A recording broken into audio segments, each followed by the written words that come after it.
Hey, what's up, everybody? Corey here from Armchair Rockstar again.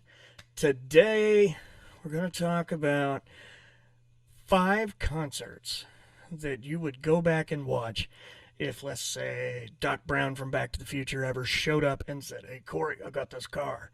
Hop in, we're going to roll." I had a hell of a time narrowing it down to 5, to be frank with you. This all came about from a comment on my McMars video from a few months ago. That particular video's gone kind of crazy. Thank you for that, by the way. Um, but I had a conversation with a dude in the comments the other day, and we were talking about it, and I thought, man, that'd make a good video topic. Because basically, I'd like to talk about it. Hopefully, some of you will like to talk about it too. Um, but we're going to get started, because I got a few of these, and it's going to take a few minutes to roll through them. So let's get rolling here.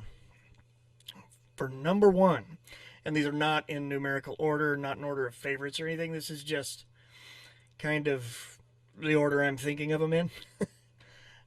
So first, we're going to talk about the time I saw Motley Crue and Whitesnake together in 1987, 88, somewhere in that window. This would have been on the Girls, Girls, Girls tour, and for Whitesnake, this was the self-titled album tour. You know, it's Still the Night, Here I Go Again, Crying in the Rain, all those, Whitesnake staples. So this was both of those bands at the top of their careers. It was pretty great. Um, I look back on that, and I was young. Thankfully, I was blessed with very cool musical parents. And at 7 years old, when I want to go see Motley Crue, they're like, "All right, off we go." Travel 150 miles to go see Motley Crue.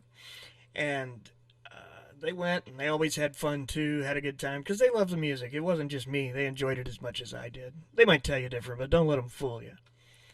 So, that show, though, was so wild to me. It was lots of, well, everything a Motley Crue show has. It's leather, it's fire, it's freaking Harleys, it's nearly naked Tommy Lee riding some kind of drum cage up to the ceiling and spinning around and all that wild stuff. Actually, I don't think that one was going to the ceiling yet. I think that was the standing cage that spun. I can't remember. Like I said, I was like 7. Shit, cut me a break. Um, but overall, it was a really cool show, and it's a good memory. So I always like to flash back to that one. And if I had the chance, I'd go again, give it another shot, see if I enjoy it as much as a grown up. It might be one of those things better left as a memory. Sometimes that happens. All right, number 2, we're going to talk about a really cool experience I had. I used to work for a group of magazines. I've been a reporter for years. Most of you who watch normally know that, but for those who don't, so for this last group of magazines I was working with, part of my job was organizing and overseeing all of our cover shoots. For that, we'd fly out to LA, usually rent a studio somewhere in Hollywood or borrow a fancy house, something like that. By borrow, I don't mean steal. I mean literally ask, get permission, borrow, that kind of thing. But while we're there at this shoot, we learn that Slash is playing tonight at the Whiskey A Go Go in like 6 hours. Obviously, there aren't going to be any tickets. So we, along with the team of photographers, start calling in favors, calling contacts. Nobody has anything. Matter of fact, some of them are looking, trying to get the same thing. In the meantime, I'm checking StubHub, and I'm looking at them, and I'm thinking, man, that's a lot of money. They wanted like $650 a seat. And we were like, man, damn, that's a lot of money, but that's a cool experience to be able to say you saw Slash at the Whiskey, At least, maybe if you live in LA, that's not that cool. But for someone who's not in LA, I saw Slash at the Whiskey is a badass sentence. And so we bit the bullet and we did it. And we bailed on the photo shoot early. We were supposed to be there till like 10 o'clock at night. At like 5:30, we're like, later, we're going to see Slash. You guys have fun. We trust you. So we headed from Anaheim up to Sunset and went to what was probably the coolest show I've ever seen in my life, man. I got to watch my childhood hero play from like 10 to 15 feet in front of my face. I'm closer sometimes, a little farther away at some, but He was there. It was him with Miles Kennedy and the Conspirators, and they were releasing Living the Dream that night. So they were psyched. They were pumped. They hadn't played in a while. These were like warm-up shows for the tour. So it was extra special because for them that's an extra special place to play. Their families are there, their friends are there, their bandmates from other projects are there, and you never know who you'll run into at a thing like that. So lo and behold, I stood there and watched Slash play, a solo to Rocket Queen from me to that dresser behind me, and it was one of my favorite music experiences of my life. And I'm gonna right here. I'll share in some video from that night because I've got a lot of it, and let you see just a minute of the show just to get a feel for it.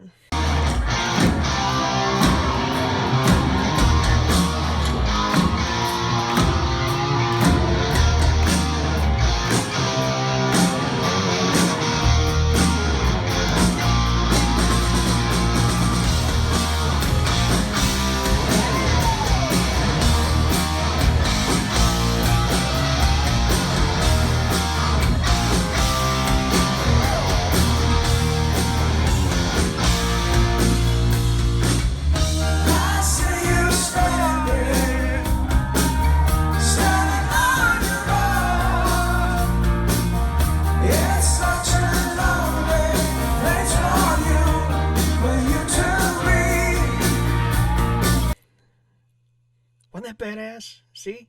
I told you. That was pretty cool. And that is probably, if I had to pick one show to go back and have a chance to do again, that's the one. Not a lot of question about it. Just because it was out of the ordinary and it's not an opportunity everybody gets. You certainly don't pass it up, and I damn well wouldn't pass it up twice. So, that's the one. I guess it's not the one that got away because it didn't get away. I made it there. But it was pretty surreal. We ended the night at the Rainbow Room. We went down there to have dinner, but apparently I was a little drunk and not my best self, we'll say. And we wound up deciding totally on our own that we should leave the Rainbow Room.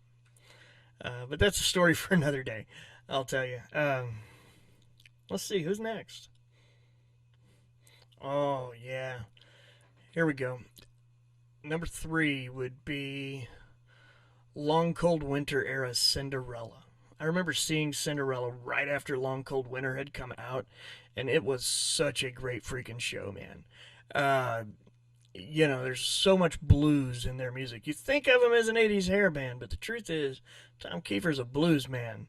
He just didn't know it yet then. And he probably knew it.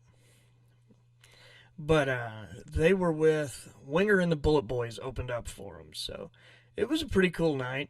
And I just remember that it seems like they played through, if not all, damn near all of both albums at that time, because it was just Night Songs and Long Cold Winter.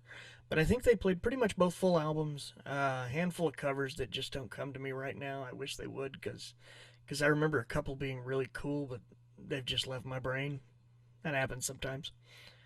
But yeah, that was a cool night, and that's definitely one that I'd love to do over if I ever had the chance. Now that I'm, not 8 or 9, go back as a grown up and see if it holds up. All right, this next one, number 4 here. I keep saying numbering them. These are, again, not in any order. This is just as I'm thinking of them. This one is JD Simo. You probably haven't heard of him, but the truth is you damn well should have by now, especially if you're a guitar player. Guitar World's given him a lot of coverage. He's all over a lot of places like that. JD Simo started out as a chicken picker in Nashville, playing down on the strip there, and is now arguably one of, if not the best active blues guitarists in the United States. His shows don't get the crowd that they should. I mean, every time I've seen him, it's been kind of lean, but that's something that seems to be improving over time. The crowd gets bigger. I've seen him about 5 times, but this was the first time. And I remember the first time I was one of like my wife and I went, and we were 2 of like 30 people there. It was a small club called the Ready Room, just off downtown St. Louis, and it was a great time. We had a lot of fun that night. I was leaning, right on the stage, 4 feet from the guy all night, just like I'm looking up at you right now, and I was just in awe. I'd never seen someone play with this kind of feel and soul up that close. And I mean, every note JD plays, JD means that note, if that makes any sense. I know that probably sounds a little cheesy, but he's both deliberate and one of the best improvisational players I've ever seen. Totally give him a shot. I'm going to try to slide some footage in right here of one of the times I saw him. I don't know if it'll be that night or not because I can't remember what all I have video from, but I definitely have enough to slide in a few seconds just to give you a taste.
But yeah, JD Simo, check him out, learn to love him, go see him live. You will not regret it. And tell him Corey sent you. Just kidding. All right. So the last one. This was the toughie because there are a lot. And trying to decide who would and would not make the final cut there is kind of tough. And as a matter of fact, I'm still debating while we're talking right now. Am I stalling? Maybe I'm stalling. I think I'm stalling. Actually, I'll tell you what. We're just going to go with it. Warren freaking Haynes. Saw him 5-6 years ago. I've seen him a couple times, but that particular show, he was at the pageant in downtown St. Louis, and my wife and I went down, Melissa, and we got to catch him, got there nice and early where we could go and just lean on the barrier just right in front of his microphone and just watch him tear it up all night. And you know what? That dude is a freaking monster, man. He's been around forever. You know, he's been an Allman Brother longer than some of the original Allman Brothers at this point. But 30 some odd years he's been a part of them. Has a voice a lot like Greg Allman, actually. If there's anybody who could fill in for Greg, it would almost certainly have to be him. But Warren came on essentially to play Dwayne's role. You know, you don't get a job like being Dwayne Allman's replacement if you're a slouch or some kind of poser, you know. Warren is the real deal, and he's just the quintessential blues guitar man. You know, heavy set, big guy. He's got a gravelly voice. He comes out and he looks so gentle. He looks like he's playing so gently, but he just tears it up. And it's totally worth your time. Check out some Warren Haynes. Check him out on stage if you get a chance. We got to meet him that night. Here's a picture. Whoop, whoop, whoop. Mirror image. Screwing. There we go. Screwing me up. I'll stick the picture up in there. And but yeah, that's my 5. I'm certain I could pick 5 more that I can't live without if I just sat here and did it. I've probably seen 200 bands, something like that, between, when you start thinking about things like NAMM shows and festivals, it's actually probably way more than that. So you think about it. Tell me, what are yours? Pick a show. 5 shows, 10 shows. I don't give a shit. Pick them all. And tell me in the comments down there which ones you would go and do again and why those. I'm curious to see what your answers are. What makes those special to you? Why it is that show's just different than others. I look forward to the conversation on this one because I thought it was a fun topic, and I hope you guys enjoy it as much as I have, because it was fun kind of going back and trying to remember some of these. Man, there have been some good ones over the years. It's going to kill me. I'll wind up doing a video of 5 more at some point. But for now, this will do. Please take a minute out, like, comment, subscribe. You know the routine. Those things are great, really help our channel, and they keep me from crying myself to sleep at night. So please do the thing. I would really appreciate you.